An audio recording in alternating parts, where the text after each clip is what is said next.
وہ تنہا کون ہے اللہ اللہ، بادشاہ وہ کون ہے اللہ اللہ۔ مسئلہ یہ ذہن میں رکھیں، قربانی میں جانور جب ذبح ہوتا ہے تو قصائی حضرات کچھ غلطیاں کرتے ہیں۔ میرا ایک بیان ہے قصائیوں کی بدماشیاں، وہ تھوڑا عنوان سخت ہو گیا تھا۔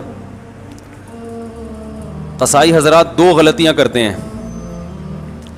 ایک تو یہ کہ وہ جانور کی 4 رگیں کاٹنے کے بعد مزید کاٹتے ہیں پھر، اور اندر نرخرے میں اس کے چاقو مارتے ہیں تاکہ جانور جلدی ٹھنڈا ہو جائے۔ یہ عمل غلط ہے۔ اس کا نقصان یہ کہ جانور کو تکلیف بھی بہت ہوتی ہے۔ نمبر 2، اس کا بلڈ صحیح طرح سے باہر نہیں نکلتا، کیونکہ 4 رگیں کاٹیں گے، حرام مغز کا کنیکشن برقرار رہے گا تو اس سے جو دماغ کو سگنل ملتا رہے گا اور دماغ ایمرجنسی نافذ کر دیتا ہے، جس سے جانور تڑپتا ہے اور بلڈ سارا باہر نکل جاتا ہے۔ اس کا تکلیف نہیں ہوتی جانور کو، ہمیں لگتا ہے کہ بہت تکلیف ہو رہی ہے لیکن اتنی ہوتی نہیں ہے جتنا نظر آ رہا ہوتا ہے۔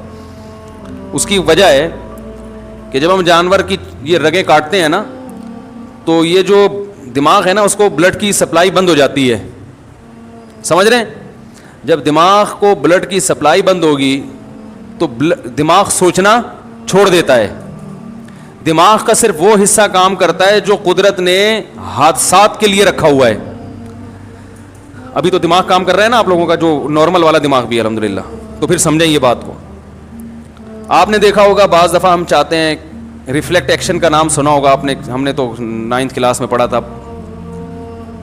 وہ ایک ایکشن ہوتا ہے کہ لاشعوری حرکتیں، آپ کا ہاتھ کسی گرم چیز پہ آتا ہے، آپ کو پتہ بھی نہیں ہوتا، آپ ہاتھ کھینچ لیتے ہیں۔ اللہ نے ہمارے دماغ میں ایک ایسا حصہ رکھا ہے جو سوچتا بعد میں کرتا پہلے، سمجھ رہے ہیں؟ یعنی ہمارے سچی جو سامنے والا دماغ ہے نا اس کے سوچنے سے پہلے وہ کام کر چکا ہوتا ہے۔ اس کی حص اللہ نے بہت تیز رکھی ہے، وہ ہمیں حادثے سے بچانے کے لیے ہے، کیونکہ حادثات میں ایسا ہوتا ہے کہ اگر آپ سوچنا شروع کر دو گے تو حادثہ ہو چکا ہوگا۔ گرم چیز پہ ہاتھ آیا کافی دیر کے بعد، یہ استری کسی نے رکھ دی کافی دیر کے بعد آپ کو محسوس ہوا تو اس وقت تو بھیڑا گرک ہو چکا ہوتا ہے۔ آپ دیکھیں کوئی اچانک خوف زدہ چیز سامنے آتی ہے، ہم ایک دم سے اچھل جاتے ہیں، حالانکہ ابھی نیت نہیں کی ہوتی اچھلنے کی، اچھل پہلے چکے ہوتے ہیں۔ جن بات میں دیکھا ہوتا ہے ہم نے، اور پھر یہ تو بہت بعد میں پتہ چلتا ہے کہ یہ سچی مچی کا جن بھی نہیں ہے، یہ تو 1 ہفتے بعد پتہ چلتا ہے۔ تو بہت سی حرکتیں ہماری ایسی ہوتی ہیں۔ تو جانور میں بھی جب ہم 4 رگیں کاٹتے ہیں تو اس کا جو دماغ جو درد محسوس کرنے والا حصہ ہے نا، وہاں بلڈ کا سرکولیشن ختم، وہ سن ہو جاتا ہے، لیکن وہ حصہ جو ایمرجنسی نافذ کرنے والا ہے، وہ ایمرجنسی میں جو آرڈر دینے والا حصہ وہ کام کرتا رہتا ہے، وہ حرام مغز کی وجہ سے اس کا کنیکشن باقی رہتا ہے۔ وہ باڈی کو میسج دیتا ہے کچھ خطرہ ہوا ہے، باڈی تڑپتی ہے، تو تڑپنے سے کیا ہوتا ہے کہ بلڈ اچھی طرح نکل جاتا ہے۔ کسائی کیا کرتے ہیں، وہ نوک لے کے حلق میں ماری اس کے، تو وہ جو اس سے وہ رگ کٹ جاتی ہے حرام مغز والی، جس سے دماغ کا مکمل کنیکشن باڈی کے ساتھ ختم ہو جاتا ہے، سمجھ رہے ہیں؟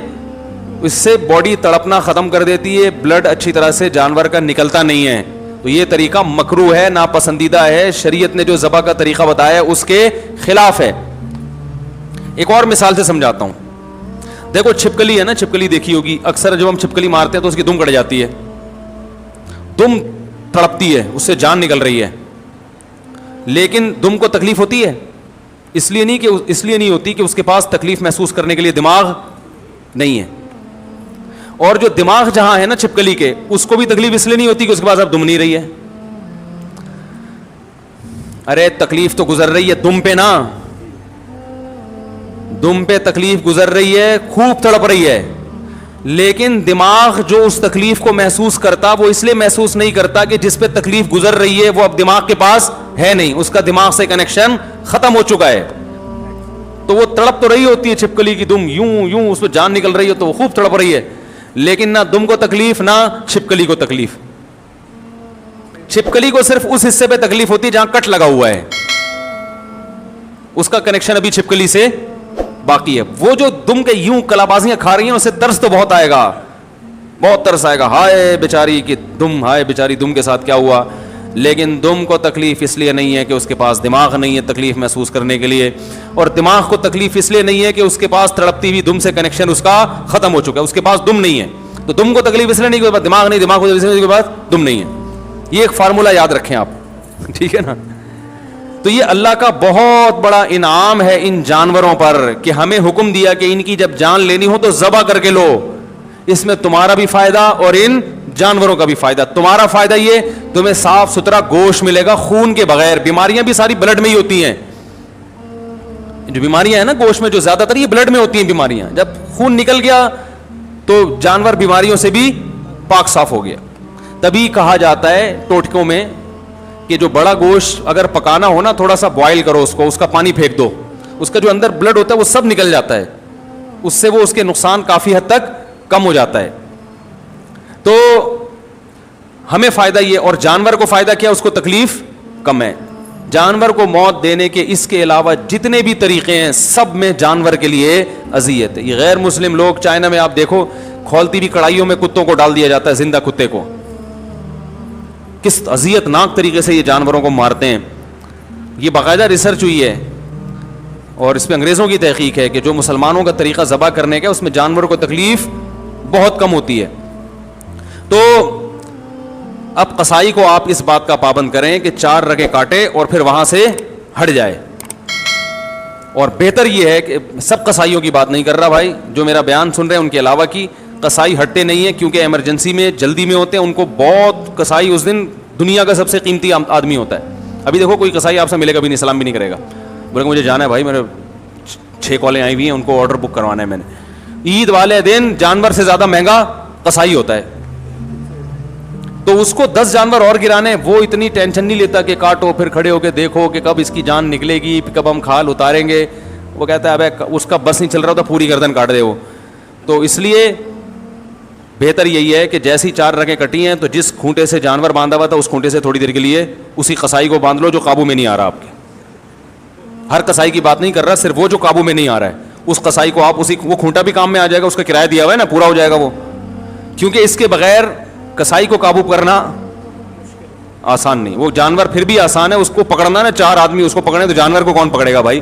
تو سب سے بہتر طریقہ ہے اسی کھونٹے سے تھوڑی دیر کے لیے آپ نے جو قابو میں نہیں آ رہا اس کو باندھ دیں. آپ بولیں جب تک ٹھنڈا ہونے دو. ایک بات, ایک گڑبڑی. دوسری گڑبڑ کیا کرتے ہیں لوگ, قصائی حضرات جانور جب ذبح کرتے ہیں تو اکثر منہ میں پان اور گٹکا ہوتا ہے, وہ اللہ کا نام نہیں لیتے. وَلَا تَأْكُلُوا مِمَّا لَمْ يُذْكَرِ اسْمُ اللَّهِ عَلَيْهِ, اللہ فرماتے ہیں جس جانور پر اللہ کا نام نہ لیا گیا ہو وہ جانور تمہارے لیے حلال نہیں ہے.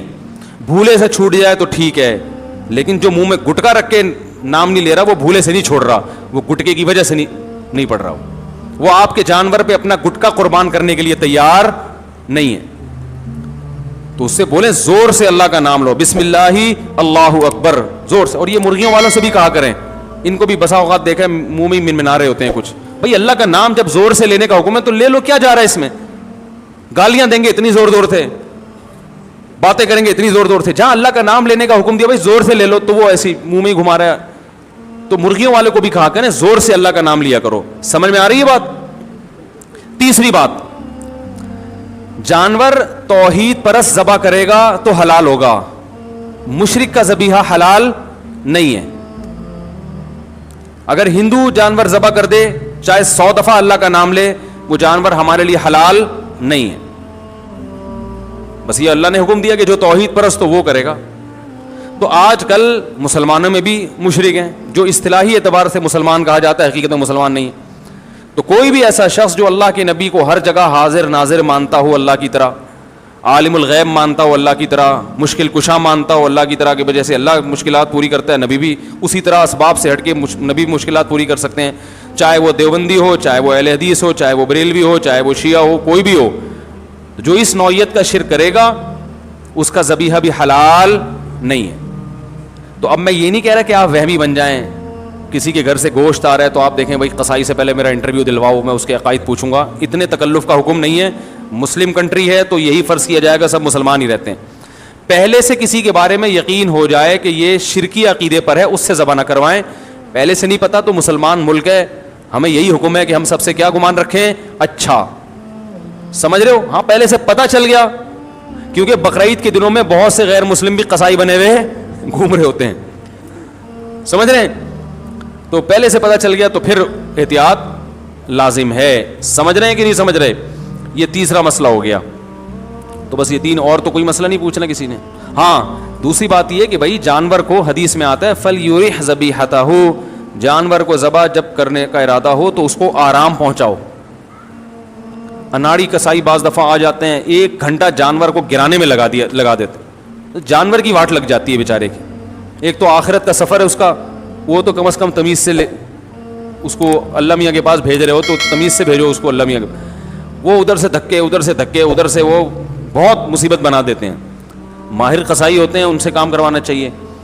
اور ذبح خود کرو, قصائی سے آپ جانور گروا دیا, ذبح خود کریں. آپ کو اپنے عقیدے کا بھی پتا, آپ اللہ کا نام بھی لوگے, کم از کم منہ میں گٹکا تو نہیں ہوگا نا آپ کے. علماء کہتے ہیں کہ نیک آدمی کے ذبیحے کا اثر گوشت میں آتا ہے, تبھی تو اللہ نے کہا کہ مشرک کا ذبیحہ حلال نہیں ہے, کچھ تو ہوگا نا اس میں. ٹھیک ہے, اس میں ایک بڑی حکمت یہ بھی ہے کہ وہ غیر اللہ کے لیے کیا کرتے تھے. تو خود کریں ذبیحہ. اور خواتین بھی ذبح کر سکتی ہیں اگر وہ گھر میں ہیں, پردے کا انتظام ہے. خواتین اللہ کا واسطہ روڈوں پہ نہ آئیں, بے پردہ ہو کے نہ نکلیں. آج کل یہ تہواروں کے نام پہ خواتین بے پردہ ہو جاتی ہیں, تو جہاں اپنے سارے محرم موجود ہیں, بے پردگی کا کوئی خطرہ نہیں ہے, تو وہاں وہ اپنے گھر میں اپنا بکرا خود ذبح کریں, اور پھر چھری کو چھپا کے رکھ دیں. آپ لوگ سے گزارش ہے تو جو ہے, یا پردے میں آ کے کر لیں ذبح, تو اپنا ذبح, ورنہ کم از کم آپ کر لیں. تو کسائی اگر اچھا ہے, دیندار ہے, تو ہمیں کوئی کسائیوں سے چڑ نہیں ہے بھائی, ہمیں یہ اعمال اچھے ہونے چاہیے. قصائی اگر نیک آدمی ہے تو قصائی اس سے ذبح کروا لیں. قصائی بھی بہت نیک بھی ہوتے ہیں, اچھے بھی ہوتے ہیں, ان میں برے بھی ہوتے ہیں, ہر طرح کے لوگ ہوتے ہیں. ہم میں اچھے برے ہر طرح کے ہوتے ہیں, تو ان میں بھی ہوتے ہیں. تو خود کر لیں تو زیادہ ثواب ہے کہ آپ اللہ کے سامنے اپنا جانور خود پیش کر رہے ہیں. اور جب جانور کا رخ قبلے کی طرف کیا جائے گا تو اپنا رخ قبلے کی طرف ہوگا. تو لوگ جانور کو اس اسٹائل سے گھماتے ہیں کہ خود قبلے کی طرف پیٹھ. یہ سنت عمل ہے, ضروری نہیں ہے. اس لیے کہہ رہا ہوں کہ بعض دفعہ جانور اتنا موٹا گھوم نہیں رہا, اب صبح سے لے کے دوپہر تک گھمانے میں لگا دیا اس کو قبلے کی طرف, وہ بددعائیں دے رہا ہے. تو اگر آسانی سے گھومتا ہے ٹھیک ہے, نہیں تو جدھر منہ ہے ادھر ہی کر دیں ذبح. اس کو قبلے کی طرف رخ کرنا کوئی ضروری نہیں ہے, آسانی سے قبلے کی طرف ہو سکتا ہے. اس طرح سے اس کی ٹانگیں قبلے کی طرف ہوں گی تو آپ کا سینہ قبلے کی طرف ہوگا. سمجھ رہے ہیں نا؟ تو اس طرح سے وہ قبلے کی طرف ہو جائے گا آپ کا سینہ. یعنی آپ جب ذبح کر رہے ہو تو آپ کا رخ کدھر ہو؟ قبلے. تو اس سے جانور قبلہ رخ ہو جاتا ہے. اس کو کہتے ہیں جانور کا قبلہ ہونا. یعنی ہو انسان رہا ہے لیکن اسٹائل کیا ہے, تعبیر یہ ہوتی ہے کہ جانور. تو جانور بھی ہوتا ہے, آپ بھی ہو رہے ہوتے ہو.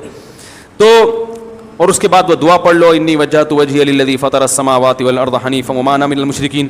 بعض لوگوں کو وہ دعا آتی نہیں ہے تو دیکھ کے پڑھ لیں. اگر دیکھ کے بھی نہیں پڑھنی آتی تو جانور کو اپنی دعا کی بھیٹ نہ چڑھاؤ. میں نے کئی دفعہ دیکھا ہے جانور کو لٹایا ہوا ہے, 20 آدمی اس کے اوپر بیٹھے ہوئے ہیں, چھری رکھی ہوئی ہے, وہ بیچارہ پریشان دیکھ رہا ہے. ابھی تک تو میری ایسی سیوا ہو رہی تھی, ہر آدمی میرے ساتھ سیلفیاں کھنچوا رہا تھا, جس کو محلے سے پھول ملتے وہ میرے گلے میں لا کے ڈالتا. سروس اسٹیشن کھل گئے ہیں باقاعدہ, یوٹیوب پہ میں نے دیکھا. ایک بیل کا سروس 200 روپے میں, وہ جو جس پانی سے گاڑیوں کی سروس ہوتی ہے اس سے بیل کی سروس ہو رہی ہے. ہو گیا یہ واقعی, بیل دھل رہے ہیں بھائی, پورے ڈیٹول سے نہلایا جا رہا ہے, اس کو تیزاب سے کلیاں کروائی جا رہی ہیں, اس کے برش کیا جا رہا ہے بہترین چمکا کے, سرسوں کا تیل کی مالش کر کے. تو وہ جو بندہ ہے نا وہ بیل لگ رہا ہوتا ہے اس کے سامنے جو کھڑا ہوا ہوتا ہے وہ بیل انسان لگ رہا ہوتا ہے, اتنا چمکا دیتے ہیں اس کو. تو ایسا چمکا دھمکا کے وہ بیل کہے گا اتنا مجھے پروٹوکول. اور اب کیا ہو رہا ہے, اب آپ کو نہ دعا زبانی آتی ہے نہ دیکھ کے پڑھنا آتی ہے, اب آپ وہاں ہجے کر رہے ہو, اللہ انی وجہت پڑھا ہی نہیں جا رہا. وہ بیچارہ لیٹا ہوا ہے, 2 گھنٹے ہو گئے یار, اس کو کس عذاب میں ڈالا ہوا ہے. تو بھائی نہیں آ رہی, بسم اللہ ہی اللہ اکبر بس. اور اردو میں کہہ دو اللہ تیرے لیے.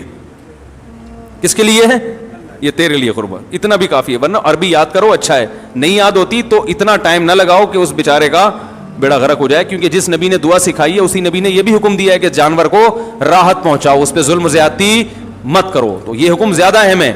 اور یہ بھی حدیث میں آتا ہے کہ اپنی چھری کو تیز کر لو. بعض دفعہ یہ بھی دیکھا کاٹ رہے ہیں, کٹ ہی نہیں رہی, پھر کہتا ہے بھائی چھری تیز کر کے لا. تو یہ پہلے کر لینا تھا بھائی, یہ کام پہلے کر لینا تھا. تو یہ ساری بدماشیاں ہوتی ہیں. اللہ تعالیٰ حفاظت فرمائے, تمیز سے قربانی کی توفیق عطا فرمائے.